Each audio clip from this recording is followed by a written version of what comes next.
As a public defender, Judge Karen fought for her client's rights. She was elected to the bench because she believes in doing the right thing. I'm very passionate about helping people, period. But at what point are you going to resolve the resentment? At some point, you need to be the one going through something. Objective, independent justice. You can always turn your life around. If you keep walking, you can overcome whatever circumstances you're facing. This is Supreme Justice with Judge Karen. Paul Goss is suing tavern owner Justin Kramer in the amount of $7,000. Mr. Goss claims he was fired from his bartending job and says it was because Mr. Kramer had a problem with him moonlighting at a nearby drag bar. All right, Mr. Goss, you're suing Mr. Kramer for $7,000 for wrongful termination of employment. Is that right? Yes, Your Honor. Okay, I love the color of this jacket. Oh, amazing thank you. color. What is that color called, do you think? I think it's lime, chartreuse. It's my favorite color. Maybe chartreuse, that's what I was thinking. Yeah, really nice. Okay, so what were you doing for the defendant? I was a bartender for 2 years. For 2 years. How did you meet him in the first place, sir? I needed to fill a position, and I had a sign in the window of my bar and tavern, and Paul walked in. So how long did you have this bar? 10 years. 10 years? Yeah, what type of bar is it? It's really a wholesome, almost a family-friendly bar. How's it a family-friendly bar? Well, we serve food. After 3 drinks, though, but a bar. Yeah. And you've had it for 10 years? Yes. So he comes in, he applies for the job. Yes. As a bartender? Yes. And what type of bartender was he? Was he a good bartender? Yes, he came in with a lot of experience. Right. His references checked out. I had him make some drinks for me when he came in to apply. And when he started out working for me, he was a good bartender. Okay, so what was your experience in bartending before him? I'd worked in several local bars. Prior to moving to Texas, I was back in Maryland, and I worked at several places there as well. So very well-rounded and diverse in the places and the locations. Okay, so you start working, and you worked there for how long before things started being a problem? Well, I was looking for a second job from the minute I got hired, because it was only 4 nights a week. Okay. You wanted more hours, more time. Yeah, I needed more money. I'm a gig worker, gotta keep that money in your pocket. Right. But I would say it was towards the end of the time when I got my job at the new bar is when I noticed the change. But how long had you been working for the defendant when you found this new job?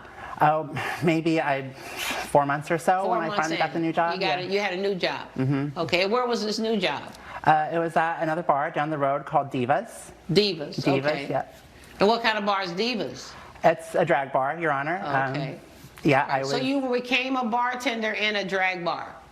Well, I wasn't bartending full-time there. I was serving the occasional drink on the side, but mostly I was participating in the shows. We have bingo every Wednesday, and I was drawing numbers, which was so fun. Okay. Were you a drag queen at this place? Yes, absolutely. Did you dress in drag? Uh-huh. Yeah, my drag name is Tawanda. Tawana? Yeah. Okay, Tawana. All right, so did this become a problem for you? You know what my employees do on their own time when they're not at the bar and tavern is their business. They can do whatever they want. Okay, so how did everything become a problem? Well, what became the problem is that Paul, or Tawanda, however he calls himself, wanted certain days off and changed the schedule, and I tried to accommodate my employees the best that I can. Right. But I have some evidence here, Your Honor, which is the standard contract that I have with my employees. Okay, let me see the standard contract. What were the days you were working with him originally? It was 4 days a week. Yeah, which days were those days? Monday, Tuesday, Wednesday, and Sunday. Okay, Monday, Tuesday, Wednesday, and Sunday. Mm-hmm. All right, and did you request days different from this? I had to take off the Wednesdays and Sundays when I got the new job, because we have the bingo on Wednesdays, of which I was the host, and then performing on Sundays. So did you tell him I can no longer work Monday, Tuesday, Wednesday, and Sunday? Yes. I said I couldn't work Wednesday and Sunday. Those were the changes that had to take effect. No, I can no longer work Monday, Tuesday, Wednesday, and Sunday. As we agreed, I need Wednesday and Sunday off. Oh, yes, Your Honor. In fact, I have an email that I sent to him where he not only shows that he received it, he acknowledged it and says it was okay. Okay, so is that true? It's true. I did send that email. Let me see the email. And And Please. at the time that he asked for it, it was okay. Right. But then shortly after that, one of my other bartenders quit, and they filled that Wednesday, Sunday spot. So as you can see in the agreement, there's no guaranteed of hours or schedules or days. I do the best I can, but it's really complex. And he was making it a nightmare for me. Well, how many different times did he change the schedule for you? Oh, it was like almost every week he had different That's a times. lie, he Your wanted to Honor. come It in. was just the once, the documented one time. Coming up on Supreme Justice. I overheard another employee telling him about Paul working at Divas. Right. It was something like, oh great, Paul's working at that she-male bar. I hope he doesn't bring any of that clientele over here.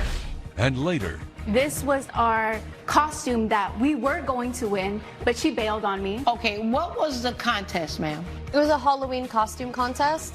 Supreme Justice is back with the case of Paul Goss, who is suing Justin Kramer for wrongful termination. So this time when you requested the change in schedules, the only time you requested a change? Yeah, and it was fine up until about 2 months after that. Let me read the email.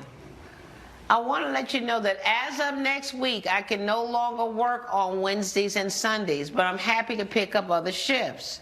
And you wrote back, okay, no problem. Right, Your right? Honor. So he basically said, I'm done with Wednesdays and Sundays. And you said, okay, no problem. And as I said, Your Honor, at the time it was okay, Right. but things change. I run a business Okay, there. And so- when I lost my bartender, I needed someone to fill in those times. Okay, so you needed somebody to do Wednesdays and Sundays. Yes. Because you lost the bartender another bartender that was doing Wednesdays and Sundays. Exactly. So why didn't you hire somebody else to do Wednesdays and Sundays? Remember, you had a guy doing Wednesdays and Sundays in place of Tawana here. Remember? Yes, that's true. So why didn't you just hire somebody else? I needed someone, at least in the short term, to fill those spots. I Right. couldn't leave it open until I brought somebody in. Did he ask you to fill those spots? He did not, Your Honor. There were other employees that could have. He just put me on the schedule. What happened? Tell me what happened. Well, after 2 months of getting exactly what I asked for, no problem, no Right. questions asked, suddenly it shifted. He was scheduling me specifically Wednesdays and Sundays, and I do have the schedules here if you would like to see let them. me see the Wednesdays and Sundays. I mean, yes. So did you start back just scheduling him out of the blue for Wednesdays and Sundays? No, I scheduled it because when I lost another bartender, I needed someone to fill that spot, and so Right. I put him in it. You said you were okay for like 2 months of this new schedule, but you're no longer working Wednesdays and Sundays. Is that right? Yes, ma'am. Did something happen during that 2-month time, between that beginning of that 2-month period of time and when he put you back on the schedule? Did something happen? Well, I didn't think much of it at the time. He had mentioned that new job of yours. It's the place down the street. Right. So I knew in that moment that he knew that I was working at Divas. Okay. I didn't know that it was going to be the issue that it was. Right. But at that point, that's when my hours started being the days that I couldn't work, and I tried to cover my shifts, as he said. But Right. other employees are only willing to do that so much. Right. Before they're like, why can't you work your shifts? And they don't want Right. to help you. But you knew what the rule was. You can't leave me high and dry like So that. you're thinking that because he found out that you were working at Divas, that he now wanted to make things difficult for you? Well, that's the thing. I didn't think anything of it at the time when he made that comment, but later it came to my attention that he was commenting on Who told you that? a coworker of mine. Is that coworker here? Yes, she is. Her name is Sarah. Who's She's that here. person? Her name is Sarah. She's my witness. She's here today. Okay. Let me get the name. Sarah what? Sarah Crump? Sarah, yeah, All Sarah right, Crump. court call Sarah Crump. You know Sarah Crump? Yes, I do. She was one of my bartenders. Come forward, Miss Crump, and be sworn. Raise your right hand, please. Do you swear or affirm that the testimony you're about to give today will be the truth, the whole truth, and nothing but the truth, so help you God? I do, Your Honor. Okay, stand over there, would you please, next to the plaintiff. So, Ms. Crump, did you work for this defendant? Yes, Your Honor. How long did you work for the defendant? About 2 years. 2 years of working for. What was it like working for him? Kind of a tightwad, kind of a pain in the butt sometimes, but Now, did you have a chance to overhear any conversations that the defendant made or had about the plaintiff? yes, Your Honor. Tell me about that. So I was walking to the back office, and I overheard another employee telling him about Paul working at at Divas. Right. And it was something like, oh great, Paul's working at that she-male bar. I hope he doesn't bring any of that clientele over here. Did you make the statement? I did make the statement, Your Honor. Okay. How people live their lives is their business. Right, but you're not comfortable being around people who identify as gay. I would admit, yes, that I am not comfortable with it, Right. but that had no bearing on the fact that I terminated Paul. So what's the $7,000? The $7,000 is what I would have made during the time that I worked for him. I made $18 an hour, Right. plus tips. Right. So in that time, I would have roughly made about $4,000, double that for the time period, about $8,000. Okay, I'm being generous. it took you 2 months to find another job. So is that yes? Yeah. So you're asking for the $7,000, which represents what you would have made in those 2 months that Had you I weren't been working. rightfully working, yes. Right. Well, you know, Texas is an at-will employment state. I mean, you can fire people for any reason at all, except for discrimination based on race, religion, sexual orientation. And it sounds to me like you discriminated here. If I could further that point. When you're winning, don't talk. Okay. When you're winning, just don't talk. Okay. Okay? It seems to me that this was based on what happened to him. You gave him a straight out, okay, no problem. No caveat here. Oh, you know that if the schedule changes, I might have to put you back on, nothing like that. Okay, no problem. And then the statement about the whole she-male thing, in your own statements just now, you put him in a position of him losing his job. And I'm ready to rule. Judgment for the plaintiff in the amount of $7,000. Good luck to you. Judge Karen has ruled in favor of the plaintiff. The defendant is ordered to pay $7,000. This is why he fired me. And I'm glad things worked out the way they did today. Justice was not served here today. It was only terminated because he was a poor employee, and Texas is an at-will employment. Coming up, There were definitely like 200, 300 people. And I have a little bit of social anxiety. I don't love going out in like big crowds. Right. And she knew that. Ava Lincoln is suing her former friend, Julie Davies, in the amount of $2,450. Ms. Lincoln claims she and Ms. Davies earned a winning spot in a costume contest and says the defendant bailed before the prize money was awarded.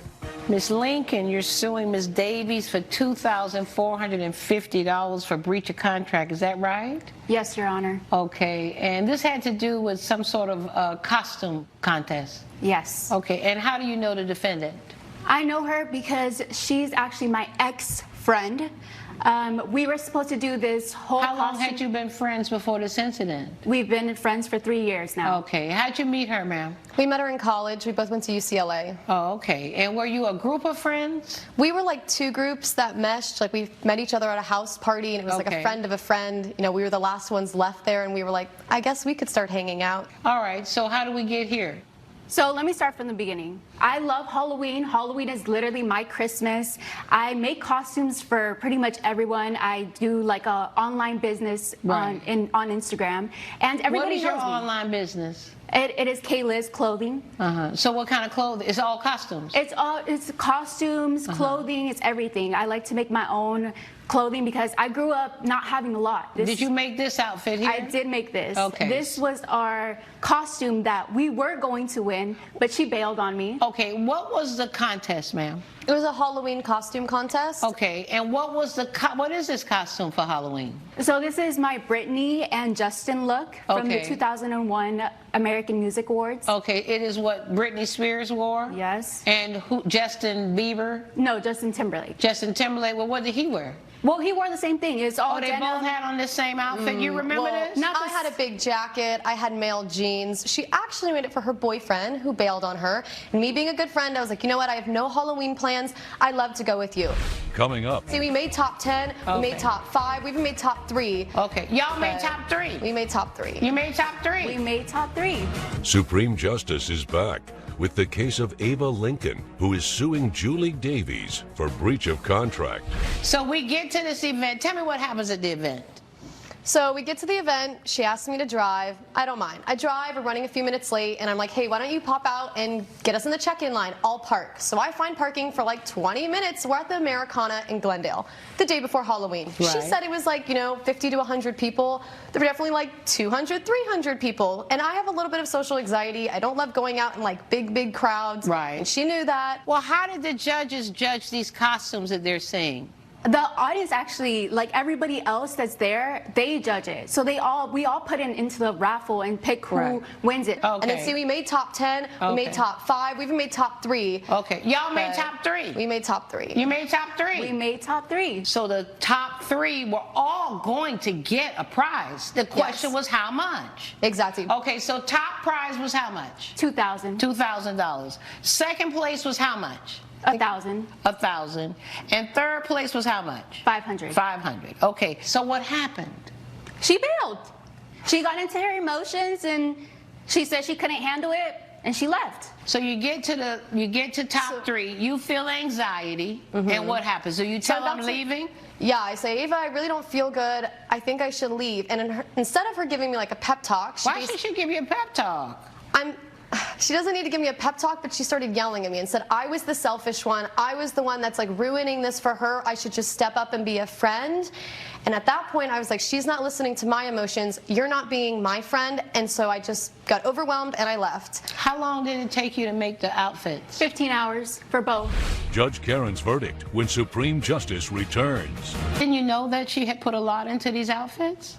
I mean, she had told me, I know that she plans them, you know, I don't know, 4 or 5 months ahead of time. But like I said, I was like the 5th person on her list. It wasn't like, you're my person this year. We're doing this contest together. She tried to do her boyfriend. You knew you were the 5th person on her list. I was the 5th person. She told me that. You knew that, excuse me, you knew that you were the 5th person on her list when you agreed to do it, right? Mm-hmm. Is that yes? Yes. Okay. And you've known her a long time, right? Yes. And everything that she is or you think she could be, you know that because she's your friend, you told me. Is that right? Yes. So there should have been no surprise about the way she behaved. She went ahead and she made these costumes. You went there and you had an obligation to see it through. Can you see why you had an obligation to see it through? Yes. Okay. So now we don't know if you would have won first place, second place, or third place. But you were going to win one of these. So I'm taking the average of those 3, which is $1,200. In your sworn affidavit, you stated that you intended that she would get the total winnings. Is that true? That's why I'm giving her the $1,200. I'm not splitting it in 2. All right? Judgment for the plaintiff in the amount of $1,200. Good luck to you. Judge Karen has ruled in favor of the plaintiff. The defendant is ordered to pay $1,200. Julie left me. She literally left me abandoned when she knew I needed her the most. It's sad because I just wanted Ava to see that friendship is worth more than money and winning.